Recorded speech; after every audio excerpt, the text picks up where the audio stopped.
우리 한동대 자매들이 지난주에 와서 하는 얘기가 그 붉은 악마에 대한 그 문제를 이슈를 가지고 한동대에서 집회를 했답니다. 그래서 많은 목사님들도 동원되고 그것이 과연 무엇을 의미하는가, 그래서 그것을 깨우는 집회를 가졌는데, 그 결과 학생들은 사이트에 들어와서 광신자들이다, 뭘 그렇게까지 해야 되냐, 그러면 악마의 유혹이라는 카페라테도 먹지 말아라, 조롱하고 비난하는데 그 사람들이 다 누구냐면 목사의 자녀들이요 선교사의 자녀들입니다. 교회 안에서는 가장 열심인 그런 청년들입니다. 그러면서 교회가 아니라 학교가 완전히 짜개지고, 거기서 이것은 하나님의 말씀에 근거한 것이다 라고 말하는 사람이 감이 없을 만큼 그 세력이 너무 커가지고, 그래서 완전히 한동대에 큰 분란이 나고 교수님들 간에도 그 문제로 인한 다툼이 있고 학생들 간에도 분리가 일어나고, 그렇지 않아도 이념적으로 지금 매우 분쟁이 심한 때에 그런 한 가지 사건을 놓고도 보는 시각이 그렇게 달랐던 것입니다. 전 그걸 보면서 앞으로 한국교회가 너무너무 걱정이 됩니다. 이 청년들이 자라서 이 청년들이 다음 하나님의 교회를 이어갈 때에 과연 이 나라에 복음이 남아있겠는가, 이 땅에 하나님의 복음이 남아있겠는가 하는 탄식이 왔습니다. 오늘 여러분, 우리가 살면서 모든 문제를 만날 때 여러분 어떤 식으로 생각하십니까? 모든 문제를 만납니다. 우리가 살아가면서 질병에 걸릴 수도 있고, 가정 불화가 있을 수도 있고, 내 진로에 대한, 미래에 대한 불안 때문에 갈등이 있을 수도 있고, 배우자를 어떻게 찾아야 되는가라고 가지고 또 여러분이 기도도 하게 되고, 또 경제적인 문제로 어려움을 당할 때 이 문제를 어떻게 해결할 것인가, 또 세상 사람들은 이렇게 다 사고하는데 이 문제를 어떻게 사고하는 것이 진짜 바른 길인가, 우리의 사업이 실패할 때 이 사업을 어떻게 해야 될 것인가, 꼭 일으키고 성공해야만 되는가, 아니면 이것에 대한 하나님의 뜻은 무엇인가, 혹시 여러분 묻지는 않지 않습니까? 여러분, 하나님이 정말 온 우주의 주인이 맞으십니까? 하나님이 정말 모든 세상을 주관하시는 통치자이신 것을 확실히 믿습니까?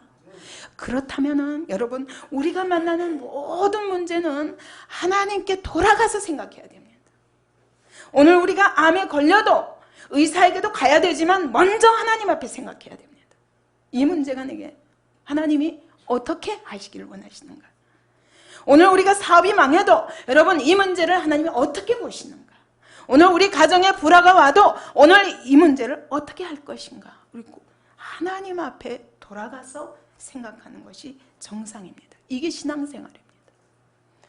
여러분, 왜 하나님이 호세아서에서 하나님과 우리의 관계를 부부관계로 표시합니까?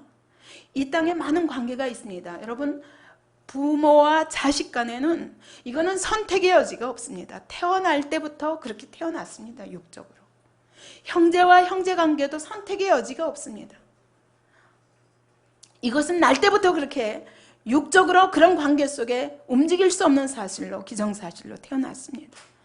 여러분이 한국인으로 태어난 것도, 그 혈통을 받은 것도, 그것도 어쩔 수 없는 혈통의 문제입니다. 근데 여러분, 부부관계는 어떻습니까? 이건 혈통의 문제가 아닙니다. 무엇이 근거한 관계입니까? 약속에 근거한 관계입니다. 여러분, 하나님과 우리가 부부관계로 표시되는 것은, 하나님과 우리의 관계는 철저히 약속에 의한, 약속에 기반을 둔 관계라는 것을 말씀하시는 것입니다. 하나님이 이스라엘 백성을 시내산에 모아놓으시고 하나님의 언약을 주셨습니다. 율법을 주셨습니다. 그리고 이 율법을 지키면, 그러면 하나님이 너희는 내 소유가 되겠고 제사장 나라가 될 것이라 그렇게 말씀하셨습니다. 여러분, 호세아와 고멜의 관계가 뭡니까?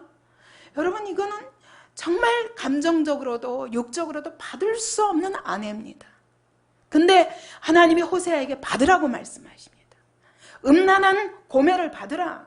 음부된 그 여인을 사랑하라 하시기로 이 호세아가 가서 값을 주고 은 15과 한 호멜 반에 있는 보리를 가지고 값을 주고 사가지고 언약을 맺었습니다. 언약 관계입니다. 여러분, 그렇기 때문에 하나님과 나와의 관계는 다른 데서 이루어지는 게 아닙니다. 하나님과 나와의 관계 속에서 어떻게 그 사랑이 오고 가는가, 이걸 확인하려고 그러면 무엇을 통해서? 여러분, 눈에 보이는 걸 통해서가 아니라 하나님의 약속에 근거해서 그 사랑을 확인해야 됩니다. 그래서 하나님의 그 약속인 하나님의 말씀의 바탕을 두고 그 말씀으로 돌아가야 그때부터 하나님과 나와의 관계가 맺어지는 것이지, 내 감정에 근거해서 하나님이 어떤 때는 나를 사랑하시는 것 같고 어떤 때는 사랑하시지 않는 것 같고, 이것은 약속의 관계가 아닙니다. 그죠? 철저히 언약 관계이기 때문에 우리는 모든 문제를 만날 때 하나님 앞에서 문제를 해결하려면 하나님 말씀으로 돌아가야 됩니다. 이게 신앙생활입니다. 그래서 하나님의 약속의 말씀에 깊이 뿌리를 내리고 거기서부터 생각해야 되는데, 오늘 그리스도인들이 여러분, 하나님의 약속은 저리 가라, 그리고 세상 풍조와 내 생각과 이런 것들에 근거해서 미치광이 같은 신앙이다, 광신자들이다, 그런 것까지 영적인 문제로 보느냐? 모르니까. 하나님이 실제하시는 분으로도 그들은 믿지 못하는 것이요, 영적인 세계가 실제한다는 것도 믿지 못하는 것입니다. 여러분 말씀을 생각하면 어떻습니까? 부담스럽습니까? 하나님의 말씀을 보려면 하라는 것도 많고 하지 말라는 것도 많아서 굉장히 부자연스럽다. 이게 하나님으로부터 어떻게 하면 도망갈까? 하나님의 말씀을 보면 부담스럽다면 이건 잘못 알고 있는 것입니다. 여러분, 하나님이 선악을 알게 하는 나무를 아담과 하와에게 주셨을 때 그것은 부담을 주시고 아담과 하와를 제한하고자 함이 아닙니다. 뭘 보면 알 수 있습니까? 이 선악과를 먹지 말라 그러시면서 약속하신 게 뭐냐면 생명나무에게로 나아가는 길이 거기에 있다는 겁니다.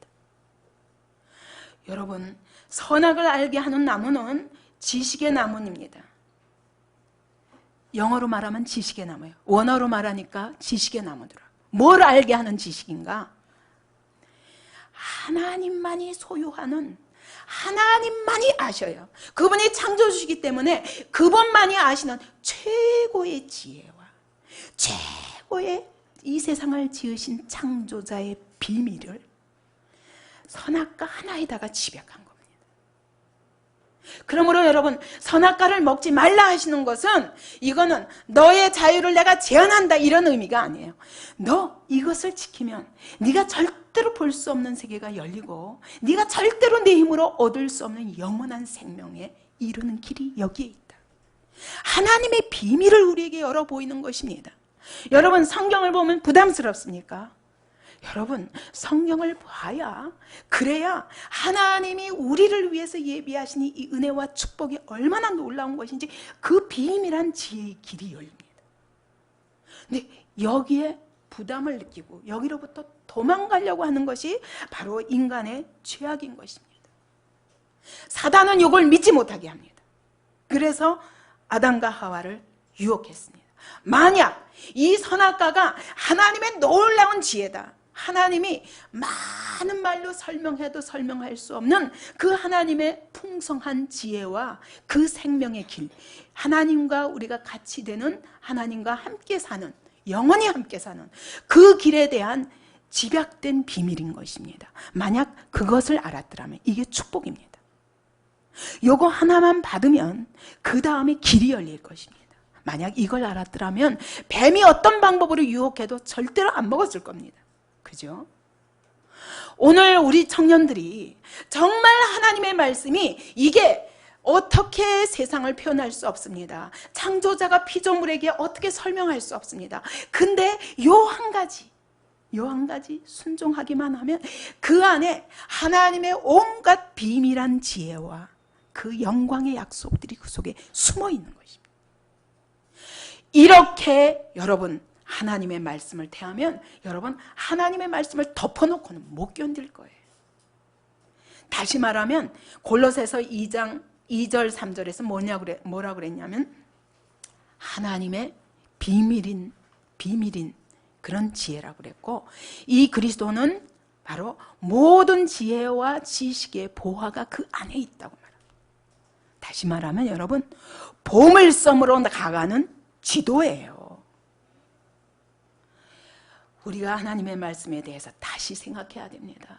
우리 청년들이 자기가 똑똑한 것처럼 자기 생각을 믿고 하나님의 말씀을 비판합니다. 어리석다.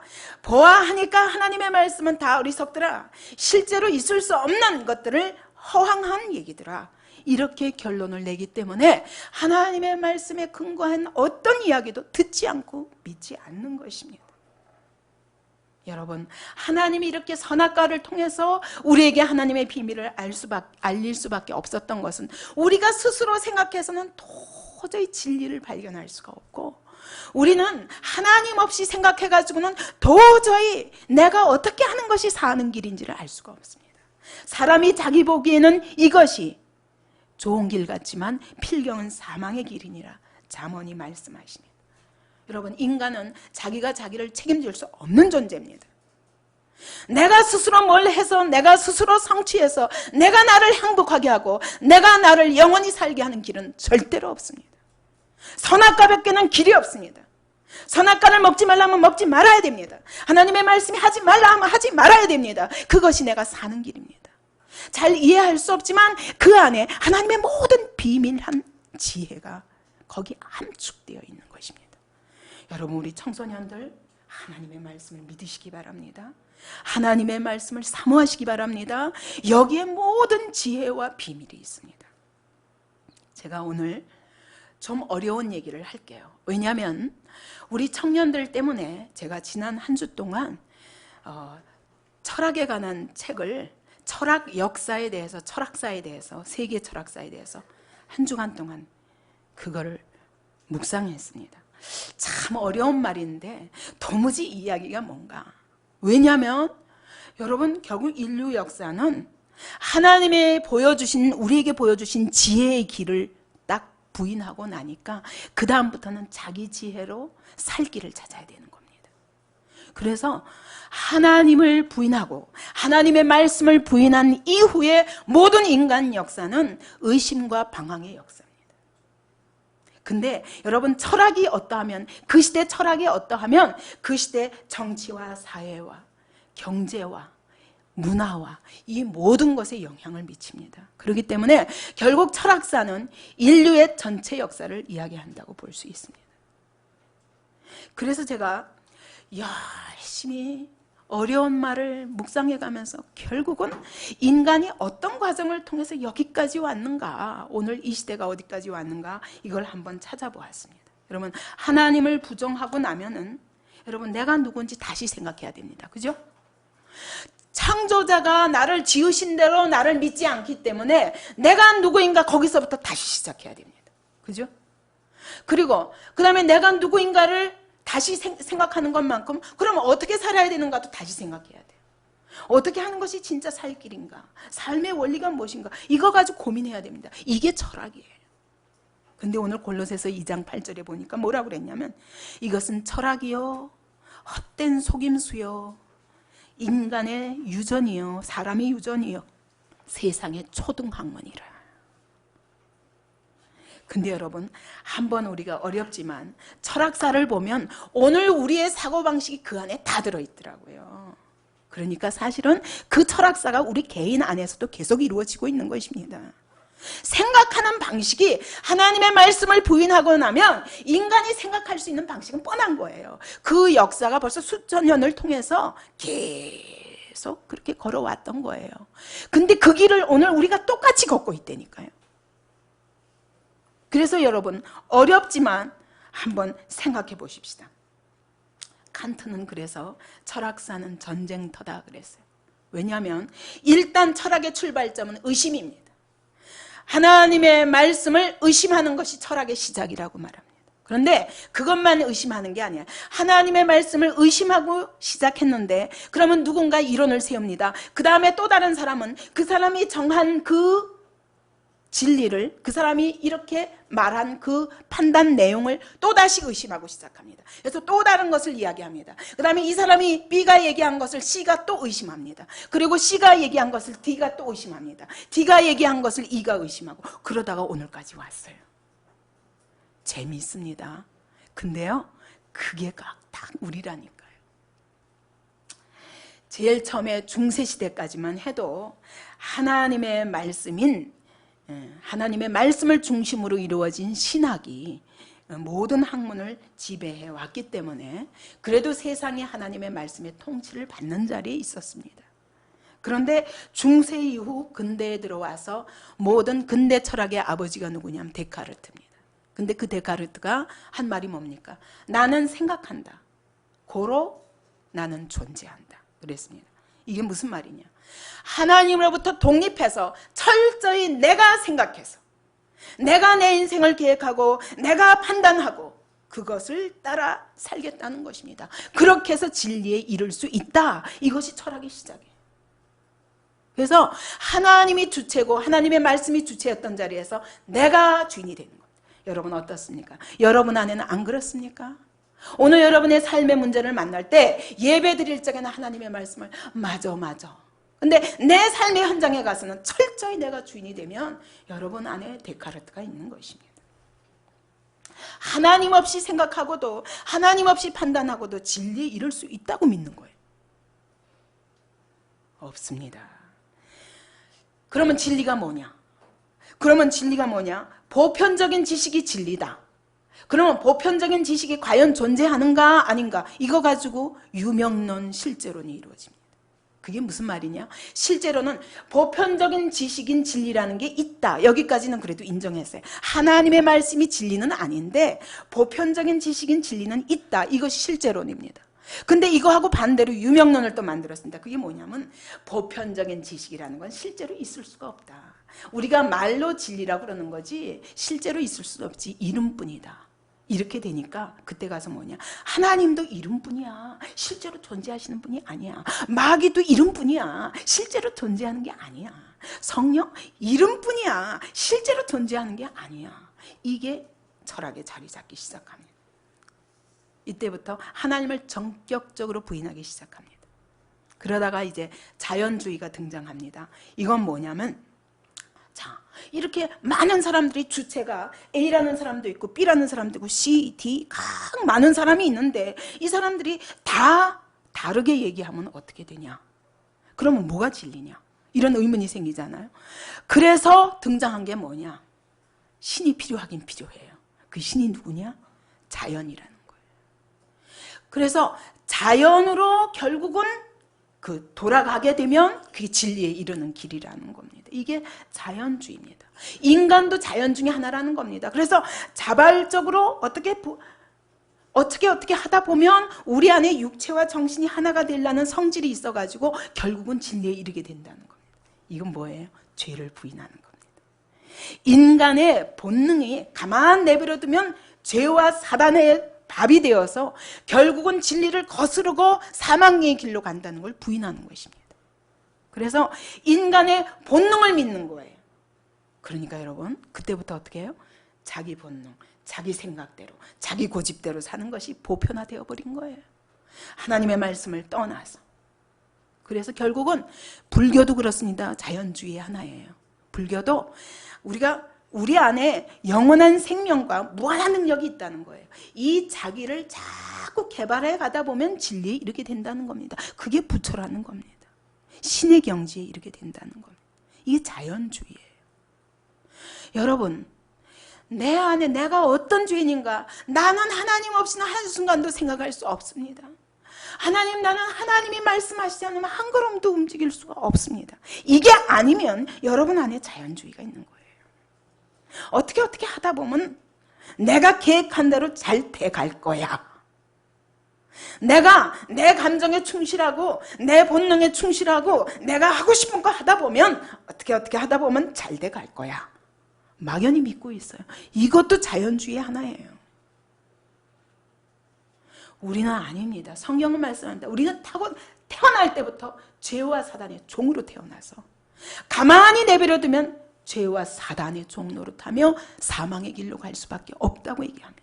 철저히 부인하는 겁니다. 그러니까 사람들마다 전부 자기 본능대로 살고 자기 주장대로 사는 것이 보편화되어 버린 것입니다. 그래도 진리는 필요한 거예요. 뭔가 기준이 있어야 되니까. 그래서 또 생각해낸 게 뭐냐면 과학의 발전을 통해서 입증할 수 있다. 결국 진리는 수학이다. 그래서 모든 진리를 수학적으로 표현할 수 있어야 그게 진리다. 이게 과학주의입니다. 그런데 아무리 이성이 옳아도 우리 인간의 이성과 육체가 막 따로따로 가거든요. 그럼 이걸 어떻게 할 것이냐. 그렇기 때문에 우리가 진리를 찾으려면 이 육체가 이성에게 복종할 수 있는 게 필요하다. 그게 뭐냐? 도덕이다. 그래가지고 도덕론이 생긴 거예요. 그거는 인간의 힘으로 선을 찾아서 나아갈 수 있다고 믿는 겁니다. 절대로 없습니다. 영적인 세계가 없으면 여러분, 그러면 우리가 이 사단의 세력이 없으면, 영적인 세계가 없다는 것은 사단의 세력이 없으면 우리를 붙잡고 내가 내 마음대로 할 수가 없어요. 아담과 하와가 범죄한 이후 우리는 이미 사단의 종이 되어서 내가 어떻게 할 수 없는 이 세력만 없다면 어쩌면 우리가 노력해도 될 수 있을지 몰라요. 그러나 할 수 없는 거예요. 근데 결국은 거기서 발달된 게 도덕론인 것입니다. 그런데 또 그 다음에 인식론이라는 게 등장하는데 그건 뭐냐면 두 사람의 굴뚝 소재부가 있다고 합시다. 근데 두 사람이 굴뚝에 들어갔다 나왔어요. 근데 한 사람은 얼굴이 깨끗하게 나왔는데 한 사람은 시커멓게 묵히고 나왔어요. 누가 나와서 세수할까요? 깨끗한 사람이에요. 더러운 사람. 더러운 사람은 몰라요. 깨끗한 사람 보고 자기 얼굴도 그런 줄 알고. 근데 자기가 깨끗한 사람은 자기 앞에 더러운 사람의 얼굴을 보고 가서 씻는다는 거예요. 그러니 이렇게 어떻게 인식하느냐에 따라서 진리를 발견하게 되기 때문에 그러면 인식하는 능력이 중요하다. 그래가지고 생긴 게 인식론이에요. 그래도 또 모자라는 거예요. 그래도 뭐가 부족합니다. 그래서 또 그걸 부정하고 모든 지식은 경험에서부터 나온 거다. 내가 인식해도 경험이 있어야지. 근데 이 경험만이 참 지식이라는 겁니다. 그런데 신경험은 하나님을 경험하는 것은 존재하지 않는다. 그러므로 믿음이란 불합리하는 것이다. 믿음은 모든 것을 바라볼 때 이것을 참으로 인식할 수 있는 일을 가로막는 회방물이다. 그러므로 이 믿음이야말로 절대로 허구세계일 뿐이다. 그래서 이 경험론은 철저히 하나님의 존재를 그리고 믿음을 부인해버립니다. 믿음이라는 건 허상이라는 겁니다. 자기 허상이라는 것입니다. 여러분, 성령으로 말미암지 않고는 하나님을 경험할 수 없습니다. 그 한동대 수많은 청년들이 사이트를 통해서 이 광신자들아 그러고 비난하고 조롱하는 이 하나님을 부르는 이 학생들은 하나님을 경험해 본 적이 없어요. 성령으로 말미암지 않기 때문에 하나님을 알 수도 없고 하나님이 실제로 오늘 우리 삶 속에서 역사하신 것을 경험해 본 적도 없습니다. 그렇기 때문에 경험 바뀌니까 이 믿음은 다 허상인 것이에요. 이런 경험론이 그들 안에 있는 것입니다. 또 그러다가 회의주의에 빠진 흉이 나옵니다. 자, 소경이 둘이 있는데 하나는 타고날 때부터 소경이고 한 사람은 사고로 인해서 소경이 되었다고 하자. 그러면 자, 타고날 때부터 소경은 아무것도 본 적이 없어요. 그러니까 이게 사과해도 사과가 어떻게 생겼는지 몰라요. 그런데 나중에 후천적으로 소경이 된 사람은 사과하면 사과는 빨갛고 이걸 상상하면서 먹을 수 있다는 거예요. 그러니까 이와 같이 이렇게 그 사람 속에 이미 본 경험에 의한 관념이 있어야 인식할 수 있지, 아무것도 본 적이 없으면 그러면 관념은 있지만 실제로 그 속에 판단할 수 있는 인상은 없다는 것입니다. 그러니까 결국 진리란 뭐냐? 관념일 뿐이다. 그러면 진리는 존재하지 않는다. 경험도 믿을 수 없다. 왜냐하면 소경은 경험한 적이 없기 때문에.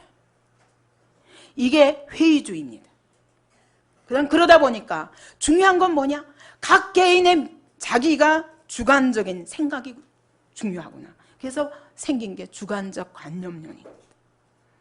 여러분, 어려운 얘기지만 제가 이렇게 쭉 훑어서 여러분 얘기하는 것은 우리 청년들이 제일 먼저 얘기한 것이 뭐냐면 이거예요. 갔다 와서 한동대에 갔다 와서 하는 얘기가, 나는 할 말이 없어요. 나보고 강신자라고 하는데 할 말이 없어요. 아, 내가 너무 모르는구나. 걔네들은 너무너무 똑똑해서 걔네들을 설득시킬 힘이 없습니다. 여러분, 두려워하지 마세요. 여러분에게 중요한 것은 믿음입니다. 하나님의 약속의 말씀을 가지고 얘기하면 되는 거지, 그들이 가지고 있는 이 헛된 이론, 공론이야. 공론. 철학은 다 헛된 속임수입니다. 이런 것 가지고 자기 스스로를 속이고 있는 것을 두려워하지 마십시오. 우리 청년들 공부하기 바랍니다. 세상에 대해서 복음을 증거하기 위해서 공부하기 바랍니다. 왜냐하면 그들의 함정이 무엇인지를 알아야, 그래야 우리가 말할 수 있으니까. 그러나 그보다 더 중요한 것은 여러분, 하나님의 말씀을 믿고 내가 순종할 때, 그때 경험한 그것을 통해서 내가 경험도 진짜 경험이 무엇인지, 관념도 진짜 관념이 무엇인지, 진리가 무엇인지, 자연이라는 게 무엇인지, 인간이라는 게 무엇인지, 이걸 다 알 수가 있는 거예요.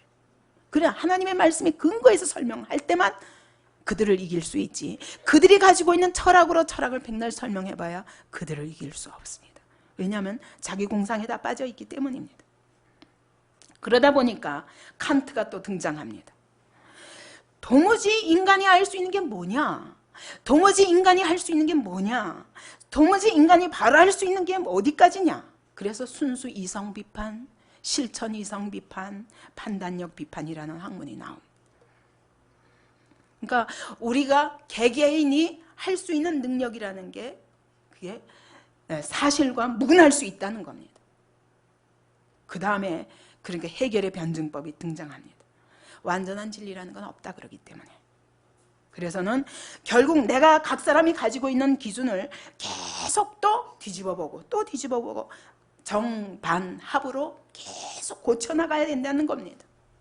그래서 인간의 정신을 절대자의 자리에 놓고 결국은 계속 고치고 또 고치고 또 고치고, 그런데 결국은 해결의 변증법이 끝이라는 거예요. 자기가 결국 절대자의 자리에 서는 것입니다. 그런가 하면은 칼 막스는 영원한 진리는 불가능하다. 인간은 어디서 이해돼야 되냐? 역사와 사회적인 관계 속에서 이해해야지 각 개인의 주체가 중요하지 않다. 역사 속에서도 결국 지배계급과 피지배계급의 투쟁이 불가피하다.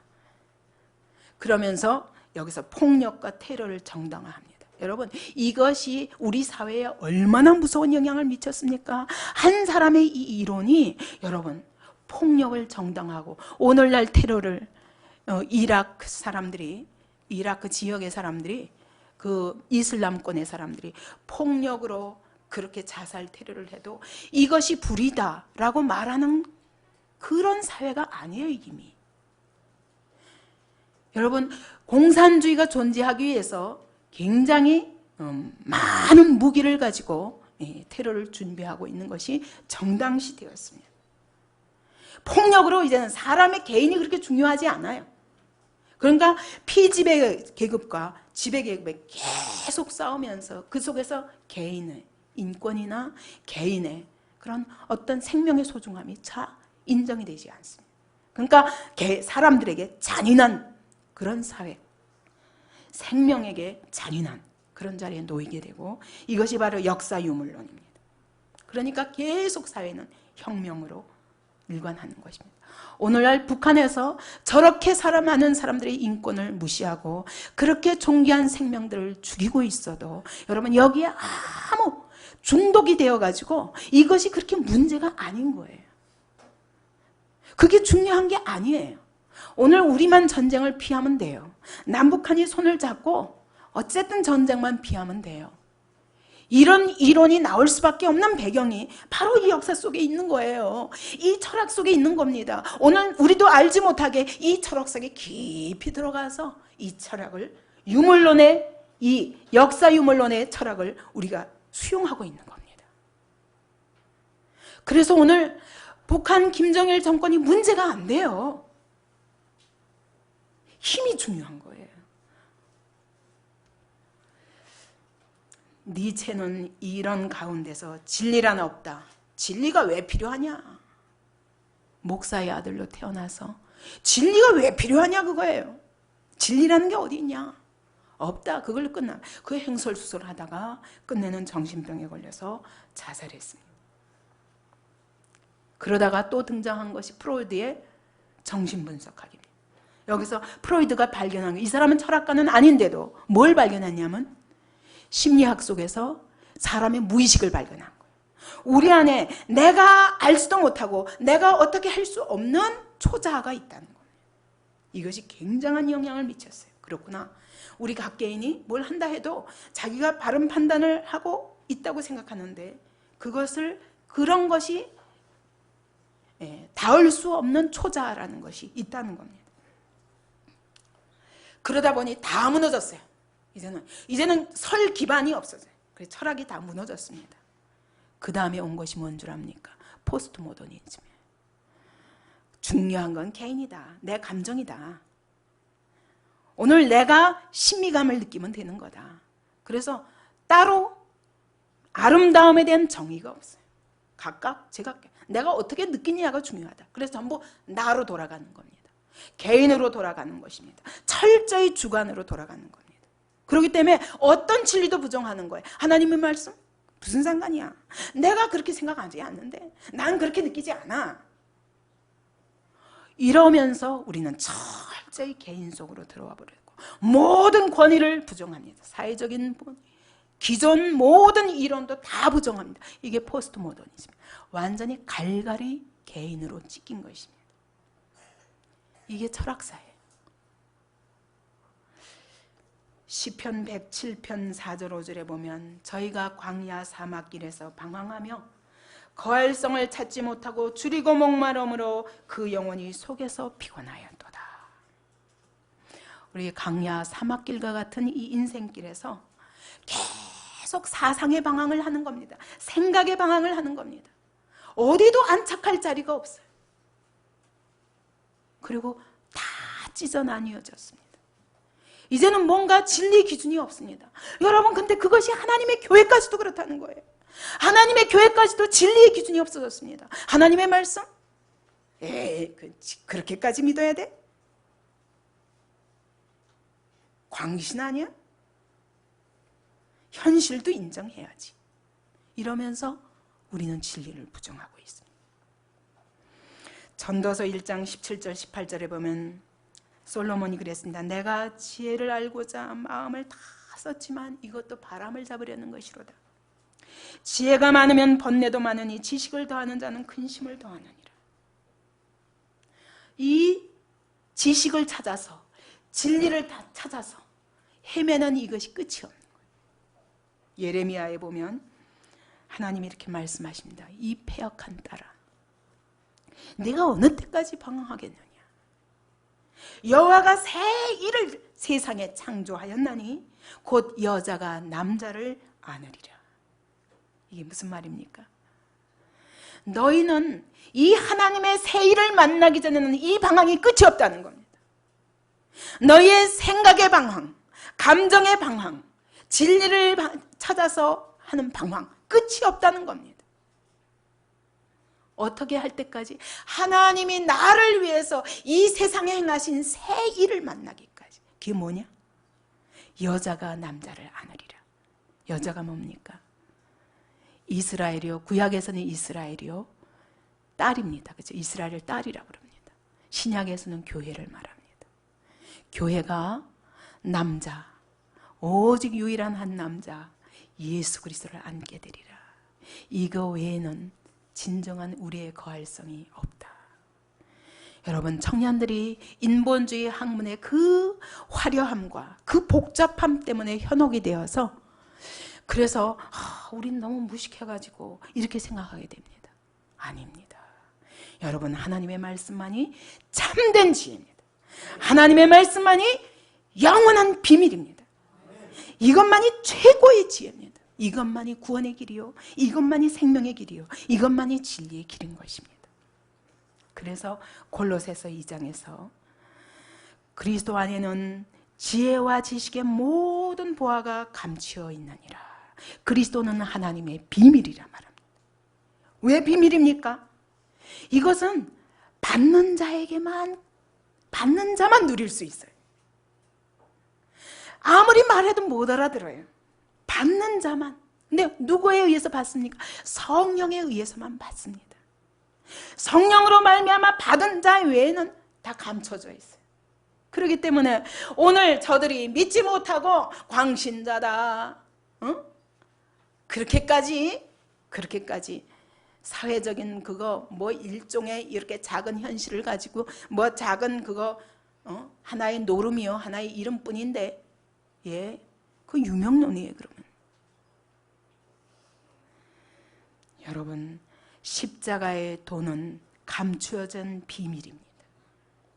이 십자가의 도를 믿고 받는 자만 마지막 날에 부활의 영광된 비밀을 깨닫게 된 것입니다. 세상은 모릅니다. 근데 받는 자만 압니다. 이 십자가의 도를 받는 자만 오늘 현세 천국의 비밀을 누립니다. 이 땅에서도 천국 같은 삶을 살 수 있습니다. 이거는 믿음으로 받는 자만 아는 겁니다. 이 비밀을 사모하시기 바랍니다. 이것은 하나님을 알고 하나님께 대한 믿음으로 하나님께 복종하는 것만이 참으로 지혜라는 겁니다. 근데 이걸 믿기가 힘들어요. 그죠? 우리 청년들 더욱이 한참 젊을 때, 한참 공부할 때는 뭔가 자기 이성으로 할 수 있는 것 같아요.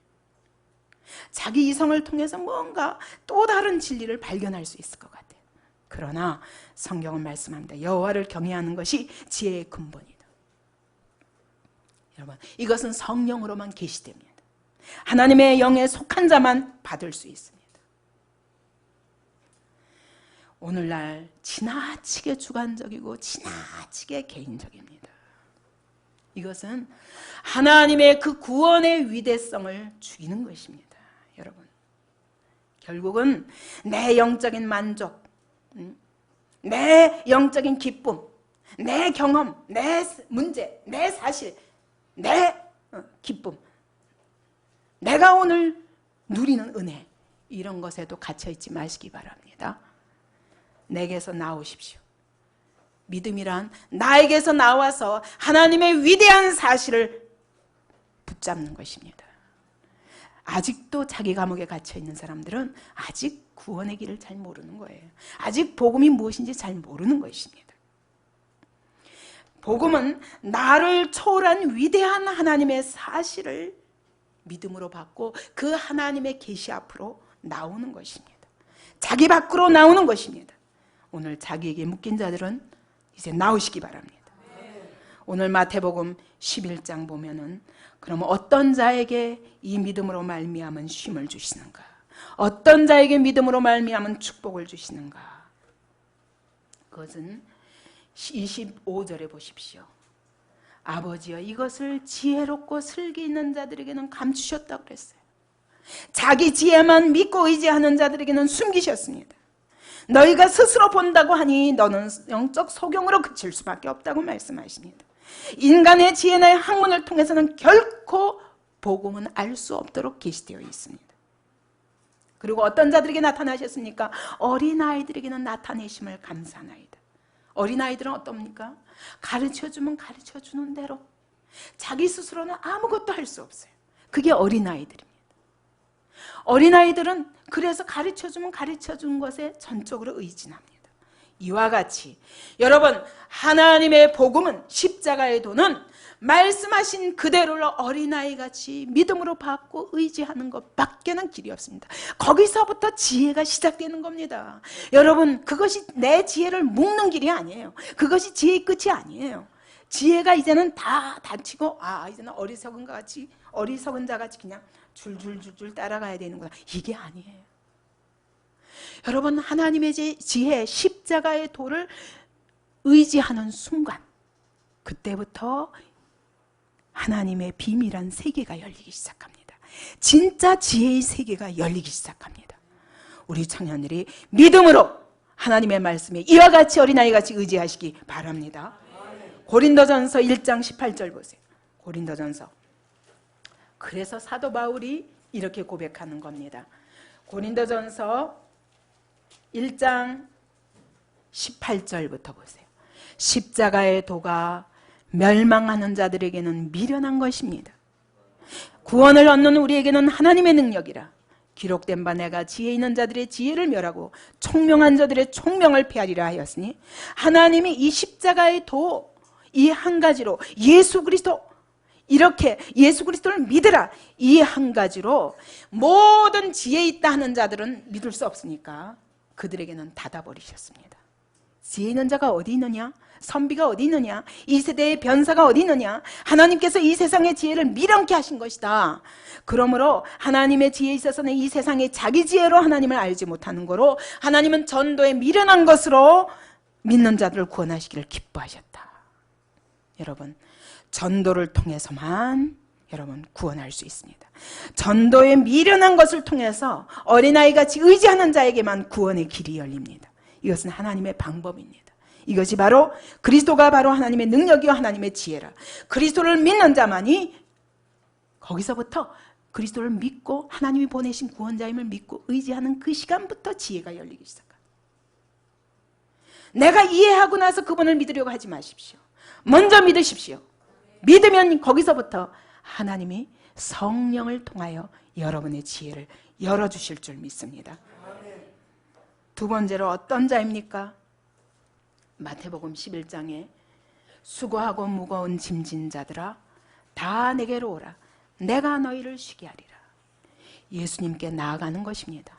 예수님께 배우는 것입니다. 그러면 너희 마음이 쉼을 얻으니 내 멍에는 쉽고 내 짐은 가벼움이라. 그분과 멍에를 같이 매라는 것입니다. 잘 이해가 안 갈지라도 그분이 목에다 멍에를 매셨습니다. 나도 멍에를 메고 그분이 가시는 대로 따라가기만 하라는 겁니다. 이게 바로 지혜의 길입니다. 이게 바로 비밀입니다. 여기서부터 하나님의 능력이 열립니다. 여기서부터 하나님의 지혜가 열립니다. 이것이 믿음의 길인 것입니다. 내 짐을 여호와께 맡겨버리라. 너를 붙드시고 의인의 요동함을 허락지 아니하신다고 말씀하십니다. 여러분, 내 모든 짐을 그분 앞에 내려놓고 그리고 전폭적으로 의지하시고 그냥 따라가라는 거예요. 그때 한 걸음 한 걸음 가면서 여러분이 하나님의 지혜가 열릴 것입니다. 이게 하나님의 방법이에요. 하나님의 구원의 방법입니다. 그러므로 여러분, 내가 미련한 자임을 깨닫지 않는 자는, 못하는 자는 절대로 이 지혜가 열리지 않습니다. 영국의 스트라칸이라는 목사님이 서재에서 어떤 사람과 심각한 상담을 하고 있었습니다. 근데 갑자기 딸이 막 뛰어들어가서 자기가 그 줄넘기를 하다가 이게 막 다 꼬인 겁니다. 근데 그 아빠가 얘기하고 있으면 그냥 들어오지 말아야 될 텐데 그게 아니라 이 아이는 너무 아빠를 믿으니까 그냥 던져주고 갔어요. 아빠한테 그냥 던져주고 말도 안 하고 그러고 갔어요. 그랬더니 아버지가 아무 생각 없이 대화를 하면서 계속 자기가 그걸 풀더라는 겁니다. 그래가지고 다 풀어놨어요.